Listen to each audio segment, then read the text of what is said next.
स्वागत है आप सभी का पीएस जुडिशरी के यूट्यूब चैनल पर। और आप देख रहे हैं करंट अफेयर का सेशन। आज के सेशन में हम आज के करंट अफेयर से रिलेटेड कुछ इंपॉर्टेंट प्रश्नों को डिस्कस करेंगे।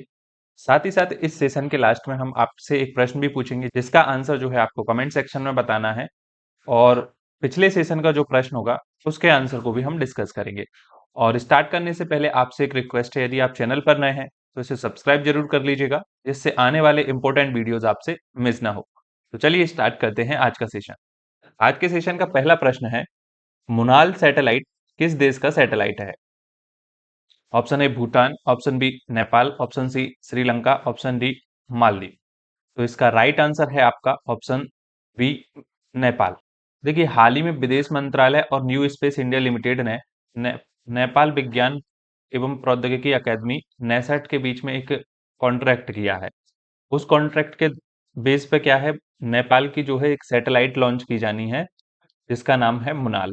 बात करें हम नेपाल की, तो देखिए नेपाल एक एशिया महाद्वीप में स्थित एक देश है जो यहाँ पे स्थित है। ये भारत के पास बॉर्डर से लगा हुआ, ये जो आप देख पा रहे हैं यहाँ, और इसकी राजधानी है काठमांडू। इसमें जो भाषा बोली जाती है वो नेपाली बोली जाती है, और नेपाल की करेंसी है नेपाली रुपी। और नेपाल के राष्ट्रपति हैं रामचंद्र पौडेल, नेपाल के प्रधानमंत्री हैं केपी शर्मा ओली। किस प्रश्न से आपको इतनी बातें याद रखनी है? बढ़ते हैं अगले प्रश्न की तरफ। भारत के नए कैबिनेट सचिव किसे नियुक्त किया गया है? Option A Rajiv Kumar, option B Sushil Kumar, option C Rajiv Gauba, option D TV Somanathan. तो इसका राइट आंसर है आपका ऑप्शन डी टीवी सोमनाथन। देखिए, टीवी सोमनाथन जो है उन्हें भारत के नए कैबिनेट सचिव के रूप में नियुक्त किया गया है, और इनका जो कार्यकाल होगा वो 2 साल के लिए होगा। इनका कार्यकाल जो शुरू हो वो आपके 30 अगस्त से शुरू होगा। ये राजीव गौबा का स्थान लेंगे, जो अपना 5 वर्ष का कार्यकाल जो है इसी महीने 30 अगस्त को पूरा हो जाएगा उनका। तो इतनी बातें आपको ध्यान रखना है कि भारत के नए कैबिनेट सचिव जो हैं टीबी स्वामीनाथन होंगे, जिनका कार्यकाल 30 अगस्त से शुरू होगा। बढ़ते हैं अगले प्रश्न की तरफ। भगवान गौतम बुद्ध की अस्थि कलश किस स्थान पर स्थापित किए जा रहे हैं? ऑप्शन ए है Bodh Gaya, option B Lumbini, option C Vaishali, option D Kushinagar.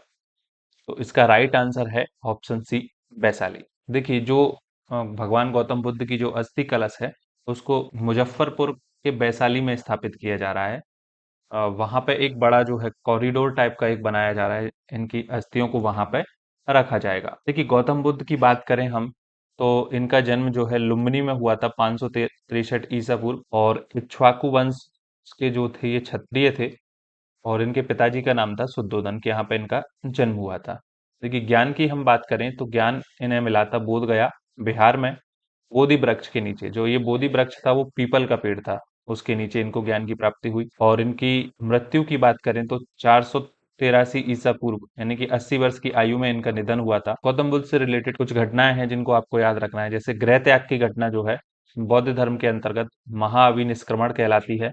और इन्होंने प्रथम उपदेश दिया था वो धर्म चक्र प्रवर्तन के नाम से जाना जाता है। और देह त्याग की घटना महापरिनिर्वाण के नाम से जानी जाती है।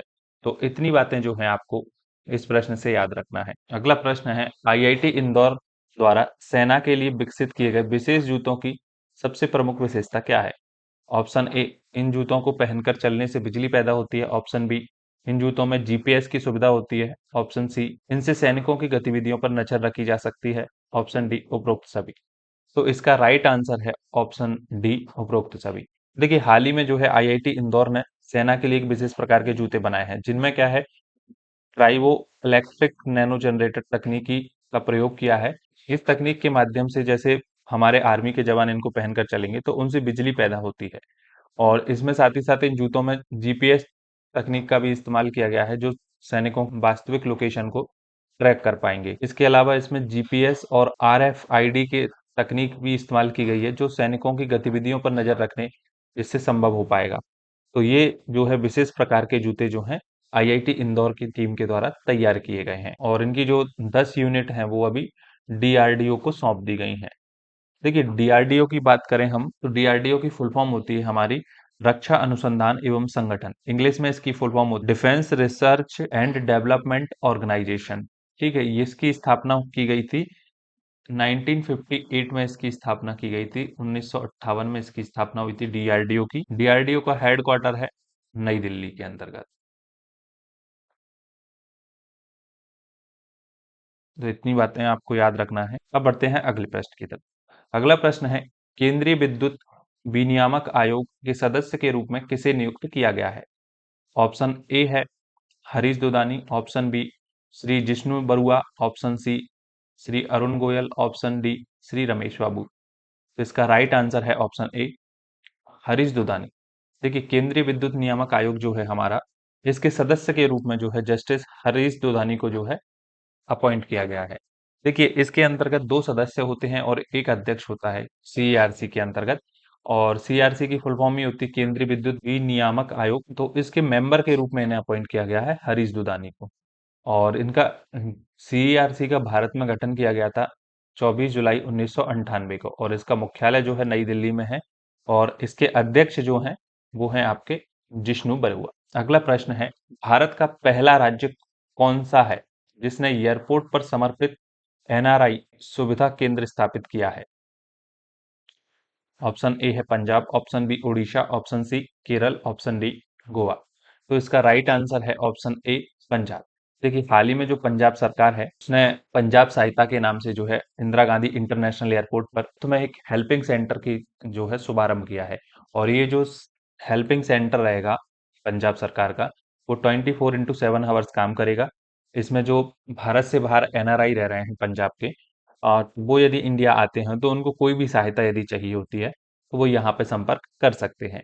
तो ये जो स्टार्ट किया है, ये स्टार्ट किया है किसने? पंजाब सरकार ने। पंजाब की हम बात करें तो यहाँ मैप में आप देखिए कि पंजाब कहाँ पर स्थित है। ये पंजाब है यहाँ पे। और पंजाब की अभी हम बात करें तो इसके जो सीएम है वो है भगवंत मान है। और पंजाब की राजधानी की बात करें तो वो है चंडीगढ़ है। और इनके गवर्नर हैं आपके बनवारी लाल पुरोहित। कुल जिले कितने हैं पंजाब में? तो ये आपके कुल जिले हैं यहाँ पे, कुल जिले आपके 53 हैं। कुल जिले आपके हैं 23 जिले हैं। और विधानसभा की सीटें हम बात करें तो विधानसभा की सीटें हैं यहाँ पे 117। और लोकसभा की सीटों की संख्या है यहाँ पे 13। और राज्यसभा की सीटें हैं 7। तो इस प्रश्न से आपको इतनी बातें याद रखनी है। अगला प्रश्न है हाल ही में नटवर सिंह जी का निधन हो गया, वे एक थे। ऑप्शन ए खिलाड़ी, ऑप्शन बी राजनेता, ऑप्शन सी पत्रकार, ऑप्शन डी वकील। तो इसका राइट आंसर है वे एक राजनेता थे। देखिए प्रधानमंत्री मनमोहन सिंह जी की जब पहली सरकार बनी थी यूपीए वन के अंतर्गत, ये जो है विदेश मंत्री बनाए गए थे। तो ये जो है हमारे पूर्व विदेश मंत्री थे नटवर सिंह, जिनका निधन जो है अभी 10 अगस्त को हुआ है। देखिए इनकी एक पुस्तक भी है नटवर सिंह जी की, तो one life is not enough. इसी में इन्होंने बताया था कि एंड टाइम पे जो है सोनिया गांधी जी ने प्रधानमंत्री बनने से किस प्रकार मना किया गया था। तो ये आपको याद रखना है कि जो नटवर सिंह जी थे वो हमारे पूर्व विदेश मंत्री थे। अब बढ़ते हैं अगले प्रश्न की तरफ। प्रतिवर्ष अंतर्राष्ट्रीय युवा दिवस इंटरनेशनल यूथ डे कब मनाया जाता है? ऑप्शन ए है 10 अगस्त, ऑप्शन बी 11 अगस्त, ऑप्शन सी 12 अगस्त, ऑप्शन डी 13 अगस्त। तो इसका राइट आंसर है आपका ऑप्शन सी 12 अगस्त। देखिए प्रतिवर्ष जो है 12 अगस्त को अंतर्राष्ट्रीय युवा दिवस पूरी दुनिया में मनाया जाता है। ये दिन जो है दुनिया भर के जो भी युवा हैं उनकी क्षमताओं को मान्यता देने का जश्न मनाया जाता है। और साथ ही साथ युवाओं के सामने आने वाले जो भी मुद्दे हैं उन पर प्रकाश डाला जाता है। अंतर्राष्ट्रीय युवा दिवस की जो शुरुआत हुई थी वो 2010 से इसका प्रारंभ हुआ है। और हम वहीं बात करें तो देखिए राष्ट्रीय युवा की जब बात होती है, राष्ट्रीय युवा दिवस आपका मनाया जाता है 12 जनवरी को। तो आपको ध्यान रखना है इंटरनेशनल यूथ डे तो आपका मनाया जाता है कब? 12 अगस्त को। और नेशनल यूथ डे आपका मनाया जाता है, नेशनल यूथ डे आपका मनाया जाता है 12 जनवरी को मनाया जाता है। ठीक है। और इसी दिन जो है ये मनाया जाता है, तो स्वामी विवेकानंद जी की जयंती भी इसी दिन होती है और इसी उपलक्ष्य में जो है राष्ट्रीय युवा दिवस मनाया जाता है। तो आपको इस प्रश्न को अच्छे से याद रखना है कि अंतर्राष्ट्रीय युवा दिवस कब मनाया जाता है। वो मनाया जाता है आपका 12 अगस्त को। और नेशनल मनाया जाता है 12 जनवरी को।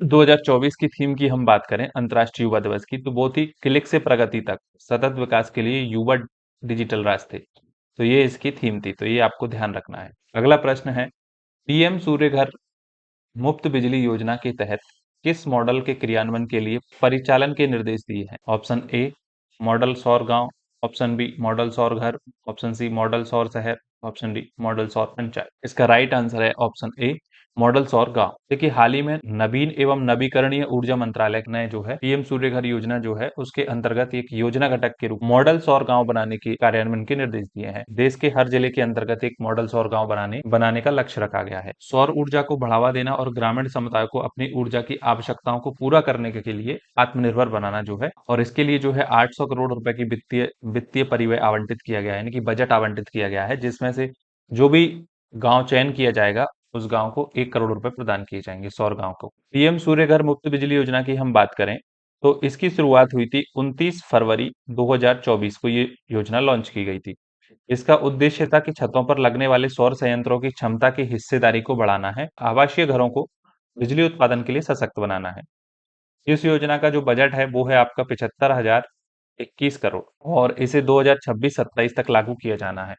तो आपको याद रखना है कि पीएम सूर्य घर योजना क्या है, और उसके अंतर्गत जो मॉडल घटक के रूप में चुना गया है वो है आपका मॉडल सौर गांव। हाल ही में सरकार ने किस विधेयक को वापस लेने की घोषणा की है? ऑप्शन ए वक्फ संशोधन विधेयक 2024, ऑप्शन बी डिजिटल भारत विधेयक, ऑप्शन सी निजता का सुरक्षा विधेयक, ऑप्शन डी ब्रॉडकास्टिंग सर्विस विनियमन विधेयक। तो इसका राइट आंसर है ऑप्शन डी। देखिए सूचना और प्रसारण मंत्रालय जो है उन्होंने अभी एक बयान जारी करके कहा है कि जो ब्रॉडकास्टिंग सर्विस रेगुलेशन बिल है 2023 का, ये जो ड्राफ्ट था इसको वापस ले लिया है। ये ड्राफ्ट जो था आम लोगों की राय के लिए पब्लिक डोमेन के रखा था। इस विधेयक को जो है ब्रॉडकास्टिंग सर्विस रेगुलेशन विधेयक 2023 को सूचना प्रसारण मंत्रालय ने वापस ले लिया है। देखिए सूचना प्रसारण मंत्री जो है हमारे वो हैं अभी अश्विनी वैष्णव। तो इतनी बातें आपको ध्यान रखना है। अगला प्रश्न है, ये जो प्रश्न था कल हमने आपसे प्रश्न पूछा था, इसका आंसर जो है आपको कमेंट सेक्शन में बताना था। तो इसका आंसर अपन डिस्कस कर लेते हैं। पहले विज्ञान रत्न पुरस्कार से किसे सम्मानित किया गया है? Option A doctor Govind Rajan Padmanabhan, option B Annapurni Subramaniam, option C Anand Ramakrishna C, option D Abesh Kumar Tyagi. तो इसका राइट आंसर था गोविंद राजन पद्मनाभन। तो जो भारत के पहले विज्ञान रत्न पुरस्कार जो है 2024 से ही प्रारंभ किए गए हैं, और ये 23 अगस्त को दिए जाएंगे। 4 कैटेगरी के अंतर्गत दिया जाता है। पहला विज्ञान रत्न के अंतर्गत दिया जाता है, दूसरा विज्ञान श्री के रूप में दिया जाता है, तीसरा आपका विज्ञान युवा के रूप में दिया जाता है, और चौथा है विज्ञान टीम के रूप में।